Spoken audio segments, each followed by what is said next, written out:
Hi, Hello. right.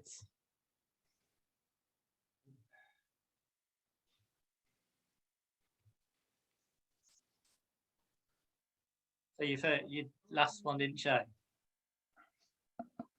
What's that? Can you hear me? Yeah, Yeah. Did you let your last one didn't show? right. Okay.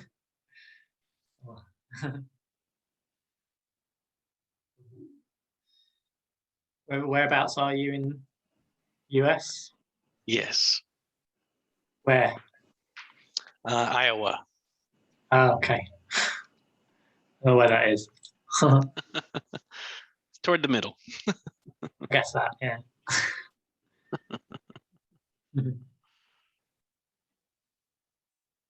It's neither up nor down. It's neither east nor west.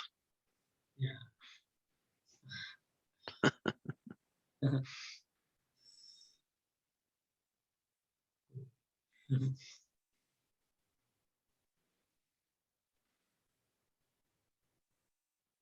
How does this work? None of us know. Get that. Whatever arises. Yeah. I'm going at the moment. I'm kind of taking a break from all the spiritual stuff. I'm really I've not like the last week. Well, gradually I've been getting further and further away from it. It just doesn't seem to like no words seem to like get me any closer anymore. So it's just like no. Yeah, it's kind of a paradox because I, a lot I of mean, non-duality speakers will say, I don't expect you to get anything from this, yada yada. It's like, well, on a certain level, obviously you do, or you wouldn't be having these little talks. So it's, yeah. Some even though people. I mean, hope is rooted in fear and hopelessness, I have some hope that a talk like this brings the seeker an inch closer to enlightenment. some people seem to love the message that there's nothing to get, and yet they're still there. And I don't really want to still be there. I'm not that. That's not me. I don't want to spend my life seeking. I don't want to spend my life sat in non-duality meetings, not seeking. What once there's nothing to be found, that's it. It doesn't really want to. I don't want to do it. Yeah, I just want to get back to life. You know. yeah.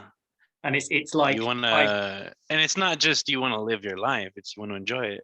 yeah And yeah that's why the seeker exists, it thinks, is because there's this suffering that won't go away. And enlightenment is the end of suffering. So those who are suffering more, even if it's all up here, are seeking the end of suffering. That's reasonable enough. It's like you want to get on with your life and enjoy. I felt like my life didn't even begin until awakening. I felt like for 27 years I was waiting for my life to begin and it just wouldn't. And there was this tremendous suffering and this tremendous seeking yeah. that consumed me quite literally until it annihilated me. And now the me. That's like for me. It's different because I mean had I have got a life. It's more about wanting to enjoy it to the fullest and wanting to have like the passion Yeah. there that's kind of dried up. Mm, It's not that I don't have a life. It's exactly the same way as I did, and I yes. know that after enlightenment, my life's not going to change. I'm not expecting it to change. It's just It'll be easier though. it's just I want to like do back at the moment. That's, That's the thing. You want to enjoy life. You want to finally live your life and enjoy it without the feelings of being crushed. And yeah, yeah, Eckhart Tolle talks about the pain body, but I like to talk about the enjoyment body. I like to talk about how to deepen enjoyment. even though true happiness with a capital H, eudaimonia in Greek, even though that true happiness, it seems like awakening is a prerequisite for that true happiness. And yet it doesn't mean happiness can't be without awakening. Doesn't mean you can't enjoy your life without awakening. It's just effortlessly easier, and it doesn't solve all your problems. Even if you do, go through that shift in perspective, it's still not like it solves everything. It's just easier. Yeah. For me, it's like I can like find that happiness, I can find that enjoyment, but it feels like it's through a kind of a grasping. I can like there's two sides to everywhere all the time. There's like the emptiness side and there's the fullness, and I can really say, well, it's all it doesn't matter, and then that kind of helps me for a while feel like the fullness side, and then it works for a while, and I try and resist the urge to any kind of seeking during that. I don't know whether to kind of allow it, because I know the seeking is also it, but I don't want to entertain the seeking thoughts, because they're going to lead me back on the hamster wheel again. So yeah, it's like getting the balance right between fullness and emptiness, seeking and not seeking, because it's all it. So which way do I go? Like, it feels I'm always, I don't know. The paradox, it feels like there's nothing you can do about it, right? Yeah. And then I think, well, I sit here in the middle of the paradox, and I'm really good for a bit, and then I'm suffering because I'm feeling empty again, and it's just going backwards and forwards and backwards and forwards. Well, it's funny because from the seeking mind, from its perspective, emptiness is a bad thing and fullness is a good thing, and yet from the awakened perspective, emptiness is liberation itself. Yeah. Or one huge aspect of it, at least. Yeah, I see it that there is two sides, that emptiness and fullness are kind of there all the time together, and they're not separate. But when I feel like, when I say fullness, it's not a constant fullness. It's more like I'm in control of, so I can be empty, but it's like a conscious emptiness. I'm choosing to be empty. I'm perfectly fine not having any thoughts going on or whatever. And then I can, if I want to enjoy something, I can just turn that on. But when I talk about the emptiness that I don't like, it's when I'm having to really make an effort to turn it on, and it's become so clear that it becomes effortful rather than effortless. And then I know that I've lost connection with just everything being it, because it feels like I'm having to force to get to it. It feels like I'm trying to get to it rather than I'm already it. It's already here. The thing about this is it isn't logical, and so the mind has a hell of a time with that, because the mind thinks, well, if I'm brilliant, I can find this with that. And it's actually not how it works. It's very different from all the other things that you can find and solve. The neocortex, I want to, the body's thirsty, I want a glass of water, you go get some water. Oh, that was easy. Oh, this works for everything. Okay, the body's hungry, I go get some food. A nice restaurant. Oh, okay, yeah. Oh, a nice paycheck this big, nice restaurant, blah, blah, blah. And still there's this, it's used to finding things that way. But when it comes to this can't be found that way with those same patterns and processes. And so it gets frustrated because that works for everything else, but this. When I talk about fullness, I'm not even talking, like I said, I'm not talking about things that I can find to make it feel full. It's fundamental, like states and stuff that I've learned, that I can put myself in a particular state, which feels great. And so I feel like I'm constantly shifting between different kind of states and stuff that I've learned and picked up, like little ways I can kind of consciousness and all this that I can play with. That really works. And I say, well, it's fine because that's all it. So I'm not doing anything wrong by doing that. But then when it kind of stops working, then that's the Yeah. emptiness, and then like, oh, it was working and now it's not working, and I know I know it's still here. Nothing, I haven't lost anything. The emptiness is still it. But it's like there's a kind of thing, or what if I can't get it back, or I need to get it back now, or every time I fall back into that emptiness, I'm judging myself, thinking, oh, I've got to now crawl back out of it. I was doing so well, and I've got to crawl out of it again. See, the seeking mind, everything's upside down and backwards from its perspective. So what it thinks it's looking for is actually the opposite of what it needs. So the seeking mind is looking for fullness and presence, and what the seeker is really looking for is emptiness and absence, its own absence. What the seeker is looking for is the exact opposite of seeking. You also can't simply say, well, just call off the search, I'm just going to stop seeking. Then no, that's not going to work either, because that's, again, something the seeking mind is trying to do as a method to finally end the search. And the seeking simply ends once suffering ends. That's why the seeker is seeking, because suffering is, or it seems to be, because there seems to be someone suffering.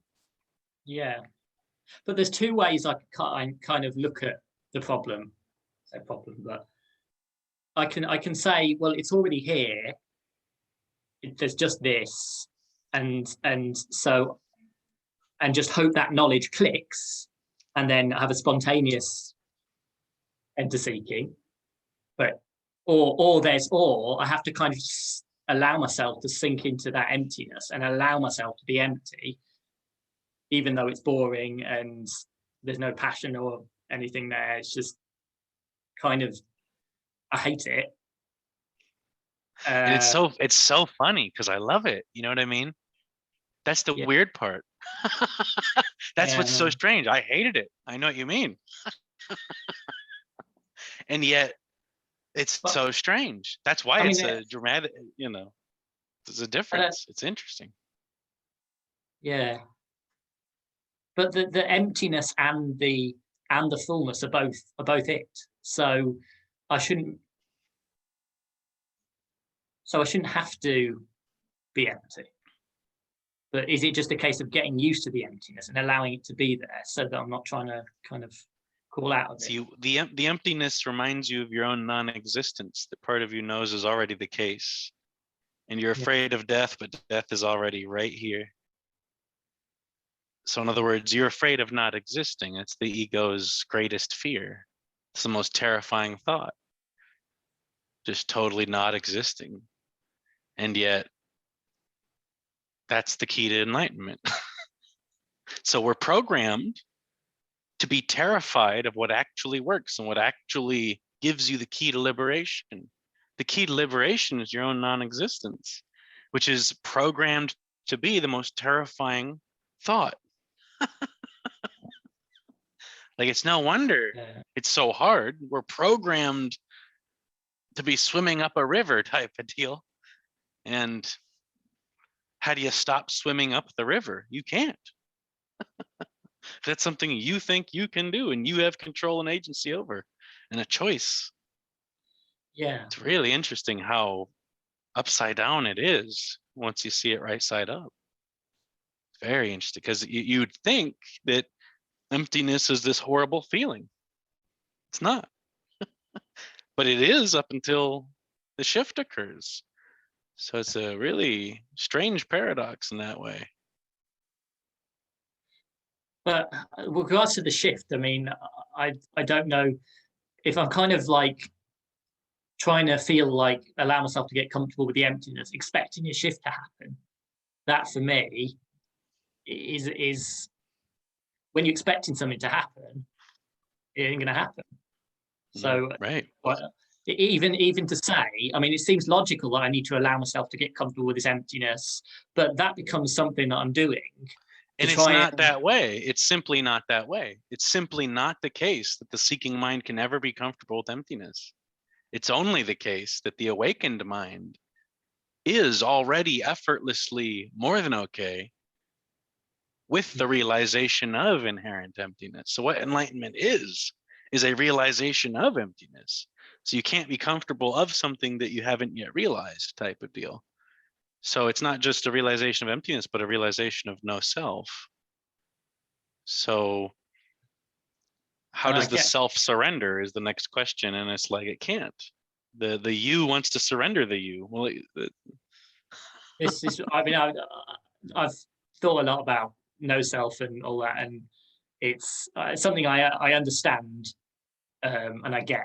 For me, it's not, it's that there's no self, but everything that makes the self is still there. There's no, thinking still happens, feeling, and all that is still there. It's just the individual, like, entity, I suppose. So there's nothing there, and that is an illusion anyway. That doesn't exist, so it can't surrender. And I've seen that, and I know that, and that seems pretty obvious to me actually now. I mean, I've known that for years. I don't. This is what, like, it is really like the seek. It's really just the seeker, and it just feels like energy, kind of, rather than me. I don't feel like I don't feel like this body is like me. It's more just like a conscious presence that's me, and that's kind of like all that's left. And that's trying to control. That's the thing that wants to be liberated. It's like my awareness. It wants to be. See, even that sentence, it wants to be liberated. Remove the word liberated for a moment. It wants to be. And in a way, that's the main programming that is working against the shift occurring. It's the damnedest thing. Yeah. But even after awakening, it's still there. It doesn't go anywhere. So this is the paradox. Was there. It never was there. It's not there now. The thoughts and everything it's made out of are still there. So nothing disappears. Nothing ceases to exist. And this is why it's a big paradox for me. It can't be done. This stopping believing in me, for me, it can't be done. So you might as well, whether I believe it or not, it's just kind of there. I don't know. Everything that it's made out of is there, and that won't go anywhere. So even saying that there's no self, I've already seen. I get what that means. I understand what that means. That's not, maybe not the words I'd use, because it doesn't like it. It's that simple. It's the one thing it doesn't like the most. This idea of no self. For me, the self is awareness. It's everything I'm aware of. It's not this body. As I say, I left the body behind. So you're talking about self with a capital S when you say that? As in find the self as per Ramana, or what do you mean by that? My awareness, or whether it's mine or it's a universal awareness, I don't know, but it's basically all thoughts, feelings, and everything I'm seeing, perceiving, hearing, everything that I am made out of, technically. So everything that is appearing to me, that for me, all of that is arising in awareness. Yeah. So it's something awareness is aware of. So it's awareness is like the container, and all these things are appearances within awareness, but they're not awareness itself, because they're things awareness can be aware of. Yeah, I don't think there is a separate thing called awareness. Right. I did think that, but I don't think that anymore. Mm-hmm. But that's the route I got. I did think that for a long time. So I went through years of kind of disidentifying with the body and the thoughts and all that, and seeing that it's all arising in one thing. So it's all kind of awareness, and that's like the constant. And now it's letting go of that. For me, but that's always there, even though it's not a separate thing called awareness. all the things. Yeah, that's the main thing, it. right? That it's always there. It was there before science was invented. It was there before human knew it was human. It was there before self-awareness. It's there now. There's no now. It's there, but it's not something that arises. It's not something that comes and goes. It's always on, always there. And so that's probably what you mean by presence. And yet it's also what I mean by absence at the same time. There's nothing. Because when the self goes away, that's still there. And that's what I call nobody.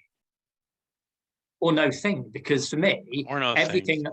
everything I know is that. So to me, to say that there's no self, there'd be nothing. It'd just be nothing. Like, not no self, there'd be no world or no nothing.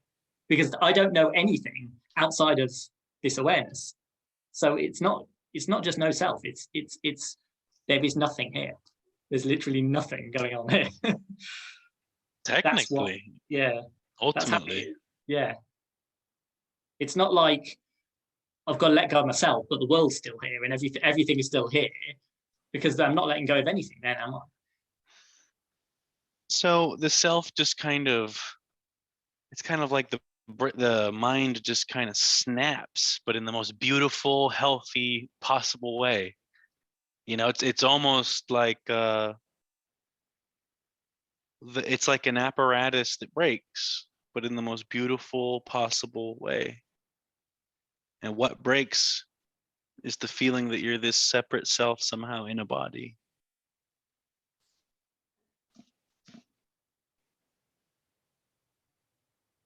And even giving up the search isn't gonna be a productive method in its own right. In other words, let's say you just stop talking about all spirituality for the rest of your life. Like, yes and no. You know what I mean? It's like, on the one hand, there's nothing to be done, and yet once you begin the search, you're doomed to end it one way or another. Yeah. It feels like everything is yes and no, because you can say, oh, that's the way, and then you think about it a different way, that's the way. I know. Yeah, it can't be directly pointed at, but it can be indirectly hinted at. Yeah. And somehow it's impossible to see until it's seen. No matter how smart you are, no matter how many books you've read, no matter how perfectly you can parrot the words. Even you could even probably become a famous teacher if you knew all the words and yada yada, and it still wouldn't, still it's so strange that there's freedom in emptiness. It's so strange that there's utter, perfect, limitless liberation inherent to your own separate self's non-existence being realized as such. And there's this, it's like a self-protection mechanism for the mind. And the mind, it's not that it has a choice, but subconsciously it's programmed to automatically reject this on every level. It's programmed to not be understood, to not be known, to not be realized. And so that's why it's almost like something breaks in a beautiful way, because you have to understand that the ego is so good at what it does that most humans could live 100 years without it ever even having a glimpse. Once suffering begins around age 8 on average, or whenever it is for each individual story, once that develops, that mechanism is so strong that for many people, they don't even have a glimpse of that they can recognize for 100 years. And people that have glimpses tend to be even more frustrated than the people that don't, if they're seekers, because then they have this experience of, that's what it's like. And now I'm back. Oh.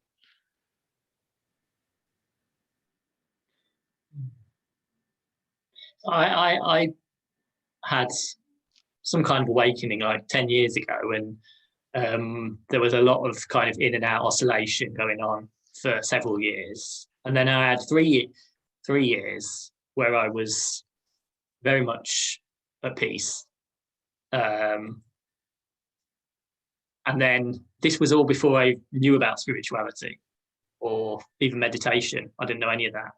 It was just kind of worked it all out myself in my head with, and then it kind of came to an end, mainly when actually I kind of found out about meditation and stuff, and I kind of thought, that's what I've been doing. And then I probably was looking into it too much, and then I saw there was more to it, or maybe I read too much, and then I started reading about spirituality, and then it just kicked the seeker back in. I think it kind of gave the seeker a new lease of life, really. I don't know if it was the fact that there was something more that made me look for that, or if it was the finding that made me want to look for something more. Because I wasn't suffering. Those 3 years I wasn't suffering. Okay. I'd say 3. I don't know. 2 or 3 years. There was very little, gradually started building again. Looking for something more. Yeah. And there is the possibility of, even if someone has a full awakening and it's permanent, there's still, you can kind of more directly re-enter the non-dual state over and over again every so often. Hypothetically, people go through this, and even people who have had multiple shifts in perspective over and over, they realize this emptiness. Really, the way they talk about it, like, yeah, it's whatever. Like, the first one is the first true permanent non-dual shift in perspective is awakening, is enlightenment. And even if you have more of those, it's like, yeah, this, yeah. So, yeah, some people, people go through it differently. Some people get a big glimpse or have a temporary experience, but the actual big shift is something that, at least in my case, is always there, always in the background, and yet always obvious. So that even though there's no separate thing called awareness, there is this background awareing. The best way I can explain it is kind of like the way you would use the word gerund in grammar, So it's this background process. In other words, it was raining when Tom went to the store. Raining is that gerund, that background thing that's occurring the entire time the whole story is occurring. The entire time Tom is going to the store, goes to the store, gets his stuff, goes home. The entire time it's raining in the background. And this awareing, it's not a separate thing, but it is happening in the background. And the story and all the content in that story is arising in the foreground as an appearance. And then the next step of obviously is, if awareness is the background, you say that everything in awareness is kind of made out of awareness. So it's like awareness is a constant stream of what's happening. And that I kind of understand that is that as well. I mean, I see, this is what I mean when I say that everything that's appearing to me is me. It's so everything is awareness to me. I don't know if it's my awareness or the awareness or what, but everything I'm aware of is my awareness. Yet, if everything is that, it can't be a separate thing. So therefore, the term awareness loses its meaning for me. Mm-hmm. So there's just there's just this, basically, whatever this is. And And so, even and this this is me. funny because it's this is the opposite of that, and that is the way it's put in the Upanishads when they explain non-duality. You are that.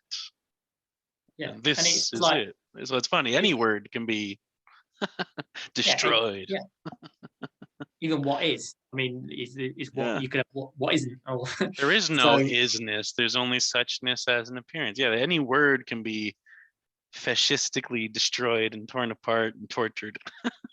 yeah, there's, I could, you know, all I know is this, and I could say that I am that, or there's only this. It doesn't matter what words I use to talk about it. That's it. There's only this, and so for me, when I think I've got to, people say there is no self, and I wonder, am I still, have I still got to let go of the self, or because I've already seen that everything is kind of the self, or everything is me. So this is what I mean when I say letting go of that will be letting go of everything, and there'll be nothing. Not even emptiness, because I recognize that even the empty feeling is me. So even whether I'm feeling really full and great, or whether I'm feeling empty, it's only awareness. The same awareness is aware of both of those, and both of those are kind of made out of the same awareness. So it's not even like, even that's what I meant, that even the emptiness and the fullness are both it. So if there was no it, there'd be nothing. So I don't know if there's a self here still to let go of. So it's kind of like if the words no self still trigger you, then the self is probably still there. No, I don't think they do, because I don't see a separate. Like in other words, if the mind still disagrees with no self at all, then that's very telling, I think, because I was the type of person that would fight this tooth and nail. I was a very frustrated seeker. When I would hear people say these same recycled, seemingly copy pasted words, it would drive me insane. I would flip out, I would react. And now it's the other way around. Now I'm spewing these same recycled words again. It's so interesting. I think the self to me is the one who kind of, the self has become like everything that I'm aware of. So that's the self. So there's kind of, I think, well, it's all me, so I should have perfect control over it all, or lack of control, or yeah, that's the funny thing, because it's from the individual, the sense of separate self, this little tiny slice of the big picture. It thinks that, well, if I realized that I'm all of it, then it would be better for this little narrow slice of experience. But really, this is already the best possible world for all beings considered. And so everything's already perfect. And that's part of why the ordinariness kind of really settles in. The seeking mind wants to be somebody special and extraordinary and elite, if you will. And rare, and yet this is the most ordinary. It's right here. It's just impossible to see.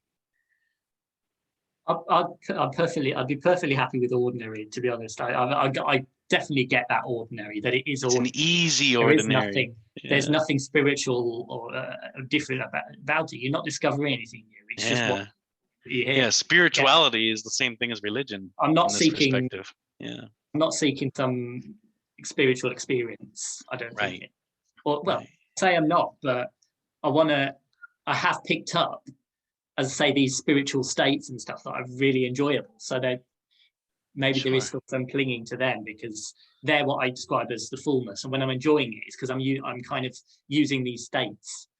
See, I think there's a misconception when it comes to things like desire and attachment and clinging. It's like the only really the only real, how to put it, the main thing that is being clung to is that perspective of being a separate self. You know, that's really the only attachment that's troublesome. Because you can, another way to put that is you can fully enjoy things without being attached to them. So you can go ahead and, you know, enjoy different altered states and things through meditation or whatever without clinging to them, knowing you don't need them, but going ahead and enjoying them. There's nothing wrong with that. The main thing that's being clung to that's causing the suffering is this idea that you exist. Yeah. At all. Because if I even give the seeking mind an inch and say, no, you exist in this way or that way, or this modality, or that, or as everything, or as nothing, any of those things, they're all like desperate rungs that the falling self is trying to grab onto, and a last ditch effort. Well, I exist as this. Well, I exist as everything. Well, I exist, I exist, I exist, I exist, I exist, I exist. And it's this loop that can't shut itself down. It can't even recognize that that's the problem. And when that spontaneously dissolves in an instant, it's not something that happens in time, and it's not something that happens to someone, and it's not something that's different, and it's not something that's mind-blowing, and it's not something that's dramatic, and it's unlike any other experience in that sense, even though it's not technically an experience. The reason we say things like it's not an experience, just for clarity's sake, because that seems kind of esoteric, is because there's no separate events chopped up in time and space, and there's no experiencer and separately that which is experienced. And yet, anything that is experienced also isn't this thing we're trying to talk about that can't be talked about, because anything that can be experienced is something that arises within that. So even though we can't call it awareness, we might call it an awareing. Yeah. I mean, I definitely understand it. I mean, I've contemplated all this like so much that That's what's so frustrating about it. Yeah. Yeah, and it won't, like you as you say, like anything like the any conceptualization or like practices or words, basically just a way to cling on to like existence, I suppose. I mean, but then it's like it's like everything does exist and also at the same time doesn't exist, like including my own existence for me. It's like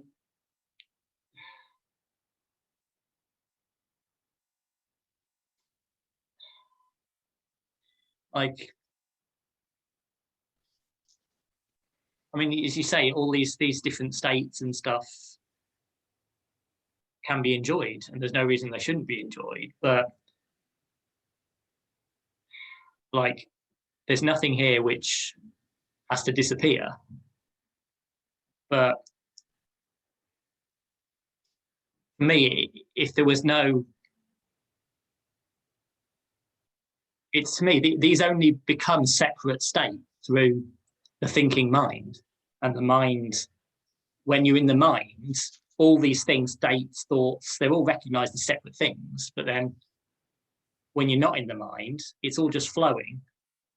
And I think that's after the shift. I see the shift as kind of a permanently you're not in the mind. So thoughts still happen, but you're not in the mind. The thoughts So when we say the separate self, one other way of saying that would be saying the mind. So the shift in a way is kind of like being the body instead of the mind.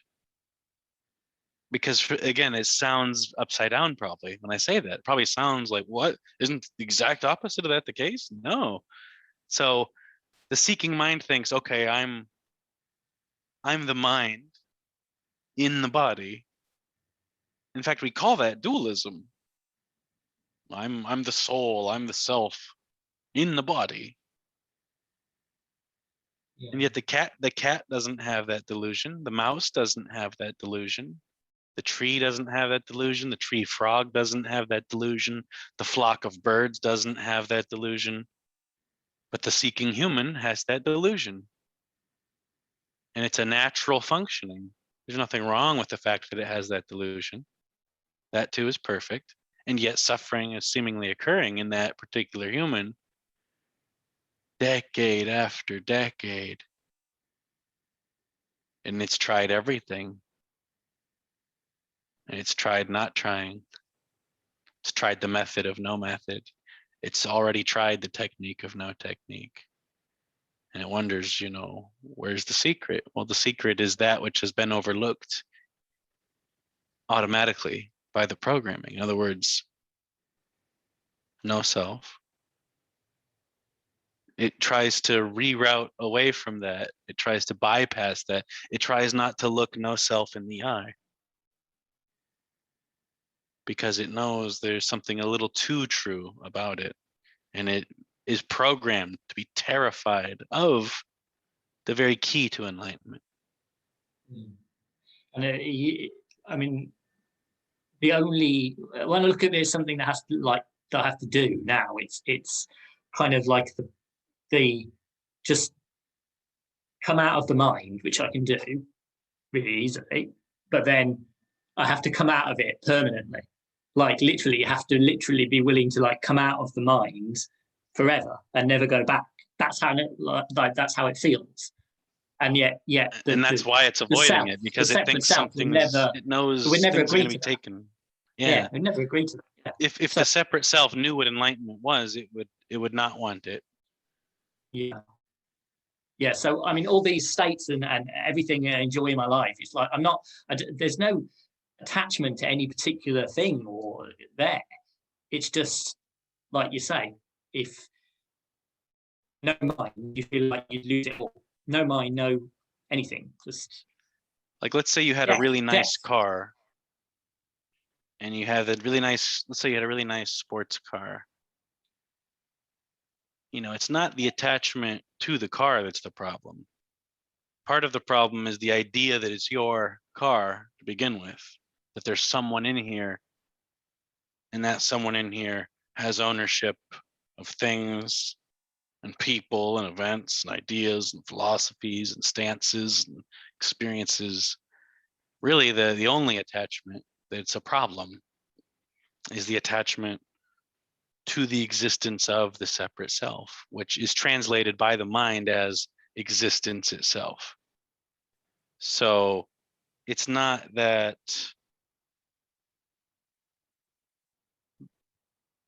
it'll still seem like experiences are happening. It's not like you really lose anything important.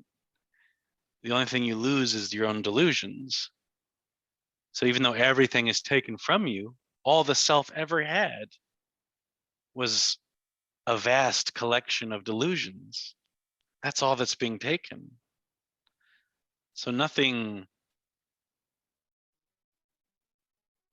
it's only things that if you knew better, you wouldn't want to begin with, that are being taken from you as you awaken.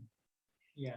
And from the mind's perspective, that looks like everything being taken from you, including the sense of you. Totally. But it's not scary. See, the main thing here is this sounds like this gloomy, overly dominating, terrifying, shady thing. It's not. This is how the mind tricks itself into suffering. And so the best way I can explain this is like if you see Neo-Advaita teaching, and it's this gloomy, scary thing, and yet then you look at Zen and it's not. Oh yeah, nothing. It's this bubbly thing. It's nothing in Zen. It's this bubbly, non-scary thing. Yeah. Oh, then you go into radical non-duality. Oh, this gloomy, no self thing. It's like this the exact same thing. It's just so directly put that it's working. And when it works, it kind of spooks the self because it's working. And that's the damnedest thing to communicate, because that's kind of why it works so well. I think there's a better track record within radical non-duality of waking people up than anything I can think of. Adyashanti kind of talks about this too, and I see a lot of parallels in my story with Adyashanti, because he basically, he was doing Zen for a long, long, long time. He was really taking it seriously, and so was I. And on a certain level, it's like, well, apparently it doesn't work as well as it's claiming to work.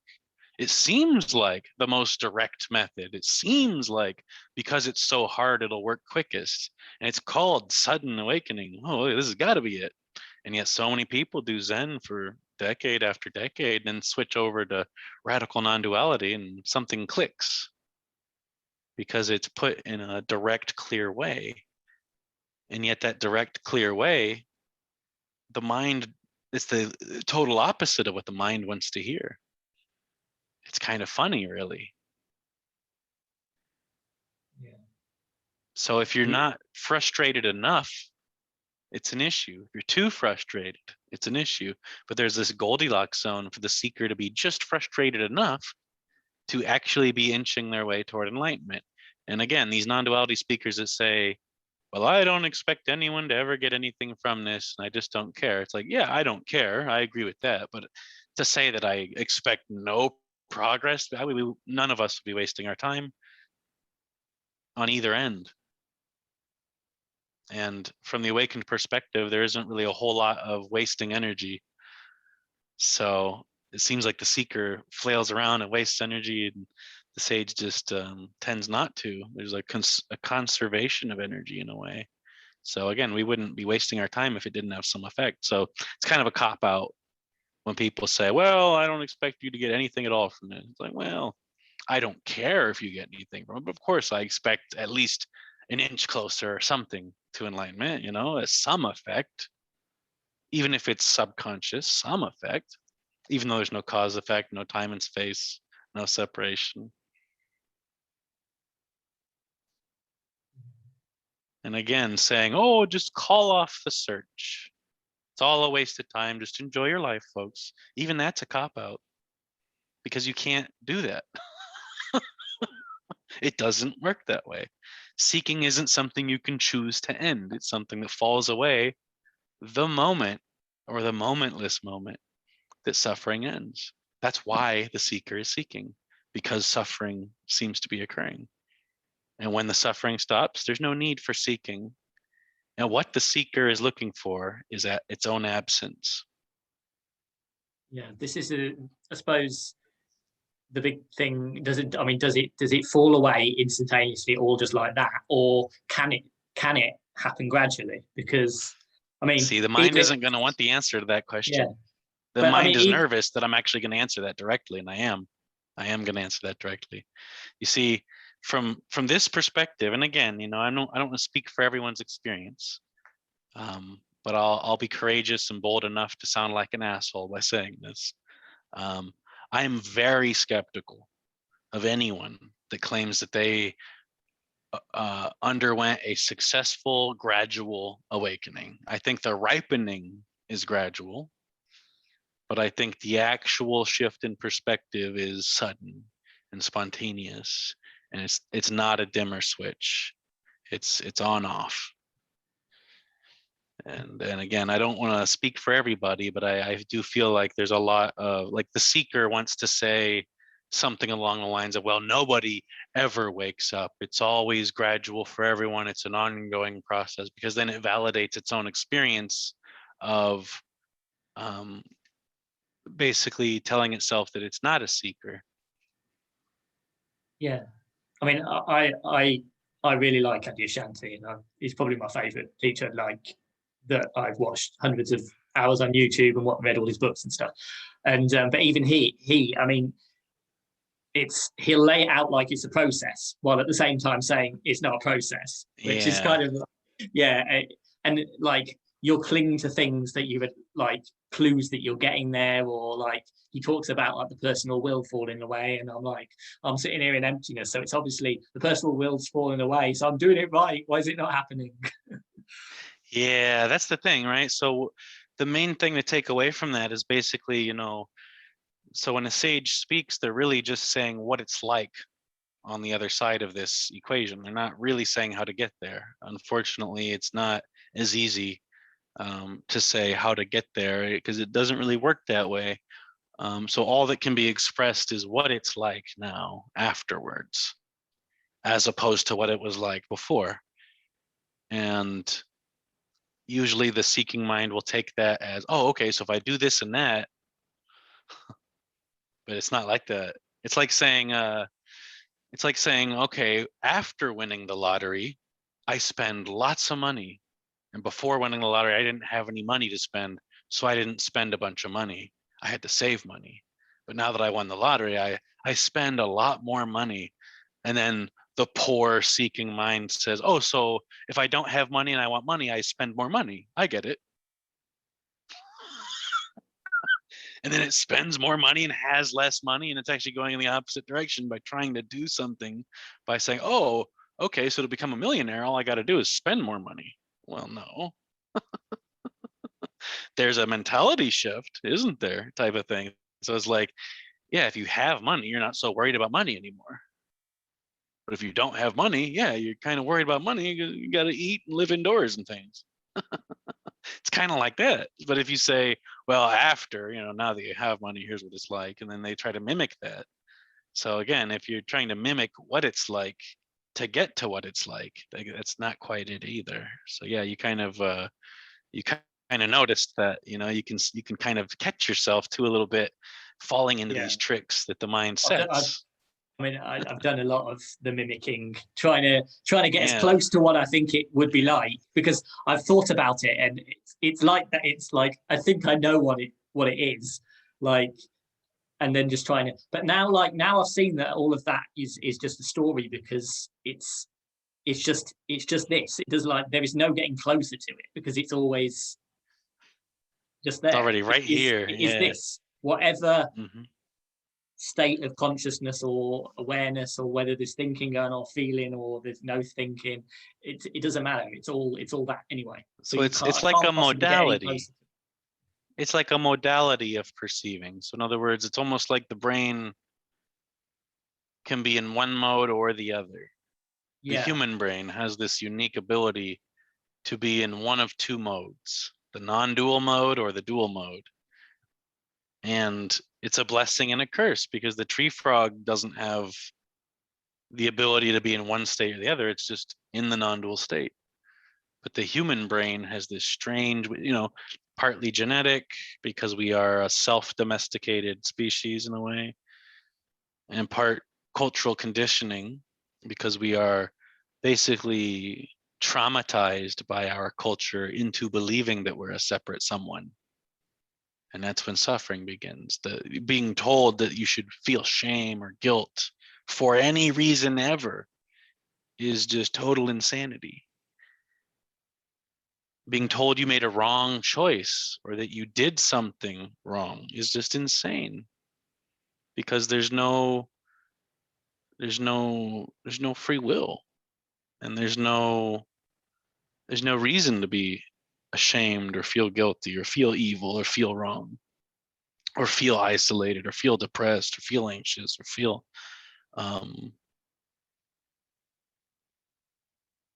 so you can realize there's nobody in here, and you can realize there's nobody in any of the bodies, and there's a type of freedom to that, and you just don't really give a fuck anymore.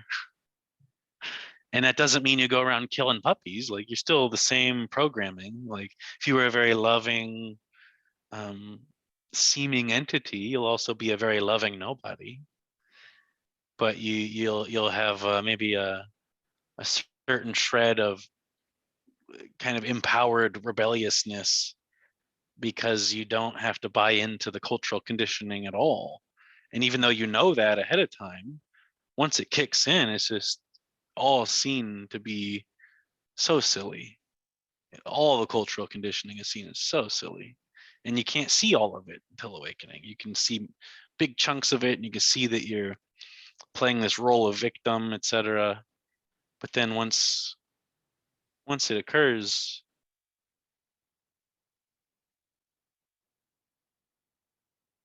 yeah, it's like you're not really the cultural conditioning can't really get you anymore. You know, you still seem to be a person. You still, like, no one can tell, right? No one can really detect a major difference or anything, but your own lived experience, even though it's not yours, the lived experience is just effortlessly flowing, this easiness. So again, you might see a sage weeping or flipping out, but inside they're not torn to pieces by it. Yeah, I mean, what you go back to what you said about the two modes that we've got. It's like they're two. They feel like two modes, but really, it's just one existence / non-existence, if you want to call it. It's there is no two modes, because you can be in the mind suffering away, or you can be out of the mind. So you can be in duality or non-duality. There, and I understand. Like, I don't see that there's whatever mode you're in, you're already that. So you're that. And well, so I don't, just to be clear, I don't mean that like after awakening you can switch back and forth. I mean that, like, here's how it would go for for my life. I'll tell you the story of my life, right? So it's like from age 0 to 8, the non-dual state. From age 8 to 27, the dual state. And then from age 27 on, the non-dual state. So it is like there's two modes the brain can inhabit and shift between, but you can't really, I don't think you can, like, how to put it. So awakening is like a permanent shift. It's not even though it is a state of mind. So enlightenment is a state of mind within a dream. Even though that's the case, it's a more permanent change. It's not a fleeting experience that you then talk about. You know what I mean? Like if you had a meditative experience, or let's say you had an out-of-body experience, or you had some kind of psychedelic experience, or you had some kind of oneness experience. Like if it's something that then ended and went away and you talk about it in the past tense, like this is something that's carried into every moment of so-called lived experience. And what is carried into every moment is this direct realization that there's nobody here, there's no separate person. So again, sadness can still occur, but depression can't. Yeah. In other words, depression is this ongoing long-term thing that you can't slip out of. It's like this tunnel vision thing that you get sucked into, and the seeking mind wants to suffer even more and more and more and more and more. See, that's what's really going on, is that subconsciously the programming of the dualistic mind wants to suffer.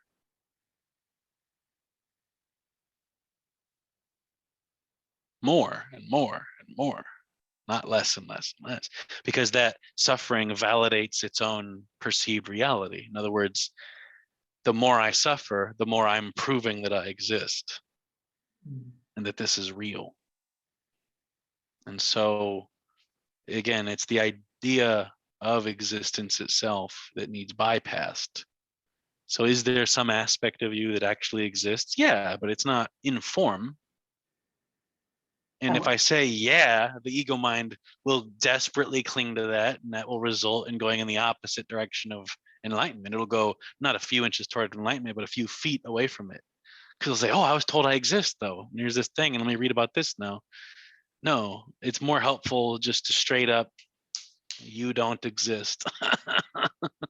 You can still exist afterwards as this absence presence. Yeah, this is but the thing. until then, it's more helpful for me to just be, you don't exist. Yeah, and this is the thing, because I see it as a paradox. I see it that I do exist, and yet I don't exist, and then I think, well, I could pick one and try and stick with it and follow that, but then it would be taking me away from what's already here. I both exist and don't exist right here already, so there's nowhere to get to. So it's kind of like saying everyone's already enlightened. It's like, yeah, technically everyone already is enlightenment, but not everybody realizes that within the lifetime even, let alone are they right now in that state. It's ridiculous to say everyone's already enlightened, because even though, like, let's say you were deeply, deeply, deeply awake, then you would see every single human as already awake. And yet there's still seeming separation, delusion, suffering occurring in 999 out of 1,000 or something. You know what I mean? Like, it's still just to say, well, everyone's already enlightened. It's like, well, technically, but there's a huge difference between realizing that directly for your own life story and not. So, I mean, at the moment, like, I could keep going around in circles between these different, like, there's nothing, I don't think there's anything for me to get anymore. So it's just kind of going around in circles and hope that the hamster wheel kind of slows down and then it happens, a shift or whatever. Or hopefully it breaks off and rolls away. Yeah. And then it finally actually goes somewhere. And that's what I'm kind of, yeah, I mean, I've anything I tried didn't work. So that's what I'm kind of working on knowing that I'm already enlightened, already, you know, there's nothing like, but, or, you know, I could pick and I could say there is no existence. And then what do I do? What is left is just kind of the emptiness. So I could just like be the emptiness. I can be the emptiness and like almost like I'm watching my life. You see what the seeking mind says, that's not though? the full picture. That sentence starts with, I can be. Yeah. Because then it'll get away with, you see, it's trying to get away with existing as if it's real, no matter what. Well, then I can be emptiness, it says to itself. I don't, this is it starts a sentence with, and then I can be. I'm not saying that's what I'm doing. I mean, that's what I was doing, and then it all stopped working. Right. And I think I was on some like groups and people telling me different things, telling me you've got to do this, you've got to do that, and I'm like, no. Yeah, because, like, never trust.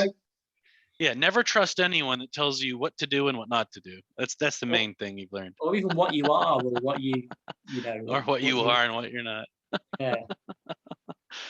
Oh. So yeah, I do think it's that just the seeking is a habit for me. It's like wanting to understand, and now I've seen that there's nothing to understand. It's just, and like, even giving up seeking as a conscious doing is a direct form of seeking. It's just as dirty, just as wrong, just as bad as every other form of desperate seeking. Yeah. So again, it's like,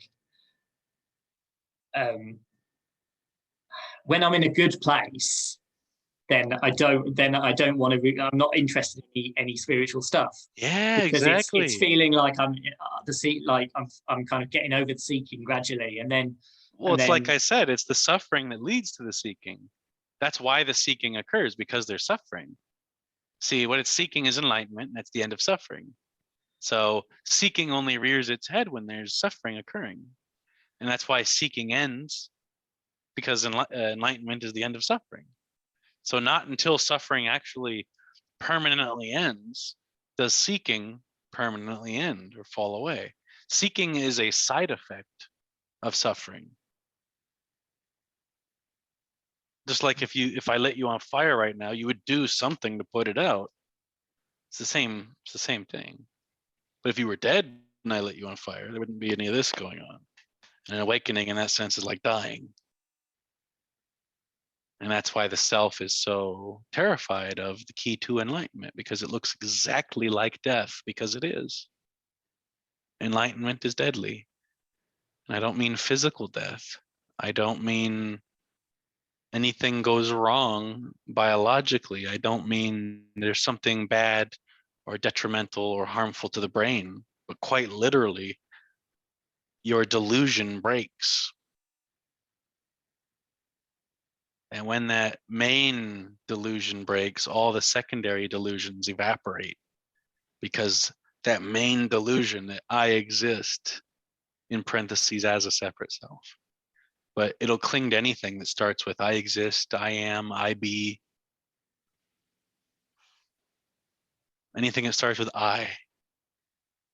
Yeah. Anything after the I is delusion. I'm struggling to like. So the first delusion is am. Or you could even trace it back and say the first delusion is I. Yeah, I've done all that. Thought about it all. And again, knowing all this for sure, inside out and backwards, won't help you.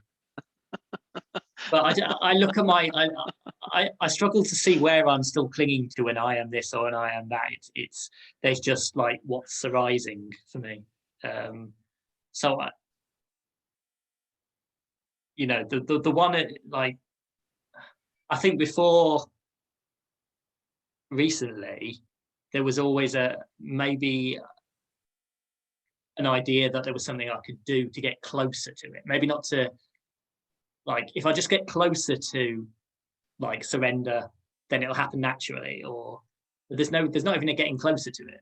It's just, yeah, I think it's kind of like saying, how do I get even more aligned with, or even closer to this moment here now? How could you? And there isn't a here now. And there isn't a being inhabiting here or now. And yet that's how it appears to us. Is it appears to us as a being here now. So it's all just the mind trying to get it until it stops trying to get it, because it's already there. You know, I might get in trouble with the Advaita police if I say, you know, pure awareness or pristine awareness. And yet that is what it is. That is how it seems. Yeah, how it seems, because that was the conclusion I'd got to. I mean, I just, you know, followed Rupert Spearer and the likes of him, who was like, that's where it all led. It's all pure awareness, pure consciousness. And I'd got to that, and I'd realized that myself. And yet I couldn't. I'm like, well, I'm supposed to be this, but how can I now be this? How can I now be pure awareness? So yeah, that became the next thing that was holding me back. Yeah, I had to let go of all that idea. And then if there's anything at all arising, you think you're doing something wrong, or yeah, I know what you mean. And that's why people would come try to correct me if I say that, because they say, well, wait a minute. If you say pure awareness, you're giving you're providing food for the delusion that there's impure awareness. That's how I see it. I just see the whole idea of awareness is just, it might help you, it might help the seeker get so far, but it's just a concept. Yeah, every word that we can pick apart is just a concept. And if you can just sit there and space out and look at a tree with no concepts, and then you'll snap out of it and go, why was I just staring at a tree for 5 minutes? That was weird. Oh well, back to seeking. But that 5-minute chunk was the awakened state, even though it's happening to a seeker or a supposed seeker. You know, the flow state, losing yourself in something, simply spacing out, that is the awakened state of mind. It's just hard to be present as absence. Yeah, and that for me is my, when you say existence, or that's me, is the awareness, like the thing that everything's arriving in. Not even the observer, but the thing that everything's arriving in, and not even in, but like the thing that everything is made out of. So yeah, like even like that's me, and so like everything is me. So yeah, the idea that maybe that it's like, even if that's true, which it probably is, it's still giving fuel to the seeking mind to say, see, I exist, as some qualifier. because Well, you I think you know. exist as everything. Well, I exist Yeah. as, well, no, there's nothing here. How do you exist? And it doesn't want to hear that, because then it appears, oh, there's just this scary voidness. No, it's not scary. You desperately seek, cling to, and have this natural urge to experience dreamless sleep every night. Nothing scary about it. You enjoy going to sleep at night. But if we talk about death, everybody tenses up. And yet death is the opposite of tensing up. So it's this reaction. The self is this contraction. The self is this knot of mental tension that all it needs done is to realize that that it's illusory, that it's imaginary. You don't have to undo the knot. You don't have to relax the tension necessarily. Just realize it's imaginary. And it's not something you can do. It's something that happens when the you goes away. Enlightenment is when you go away forever. And yet there's this aspect that survives, that death before death. And that aspect that survives is this ineffable awareing. And we can't even call it anything. We can't even talk about that. We can say, well, there's this thing that can be found. Oh, it's not a thing. You know, the moment you start to talk about it, well, it's not really found. It's always been there. Yeah. But yeah, that's why some of the best analogies are like, you know, it's like looking for your sunglasses through your sunglasses while you're wearing your sunglasses. Where are those things again? You're wearing them and you're looking through them. They're not even on your head. They're on, and you're looking through them, looking for them. What you're looking for, is that what you're looking through? That what you're looking for, is that what you're looking as? And it's unseeable by the seeking mind, and yet it's undeniable to the awakened mind. So in that way, there are like two modes, even though the word two is going to try to reconcile itself into a oneness through language to try to get there. That's still not the case. There's nothing wrong with manyness or two-ness. It's just simply not real. In the same way, there's nothing wrong with anything. There's nothing wrong with how it is now. It just looks like there's something wrong. So the only problem is that there seems to be a problem. And it's the mind that invents imaginary problems. We usually call it drama. But when the mind invents imaginary problems that aren't real, like let's say you were afraid of being set on fire and you had an irrational fear that everyone you talk to is secretly trying to light you on fire, and you're terrified of it. And yet you've never even been burnt in your life. And so there's not a real problem. If someone actually set you on fire, there would be a seemingly real problem to attend to. But most of our suffering is just a delusion in the brain. It's an expectation of what we want, what we don't want, etc.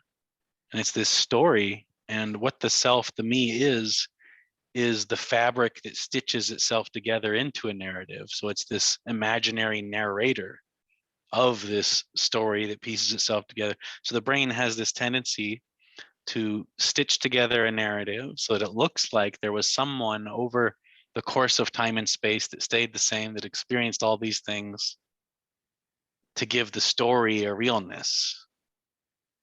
Yeah. And yet the self is more like a only, candle flame or something, you know. time only really exists when you're in the mind thinking, doesn't it? Speaking of time, I got to get going because Yeah. we're on the hour. Let you, It's funny how the relative and the absolute work. well, We'll have to talk again, I hope. And yeah. I hope you got at least an inch closer, or whatever it was, or feel better or something. No, it's been good. But we'll talk again soon. I Thanks a lot, appreciate Andrew. you. Cheers. Bye.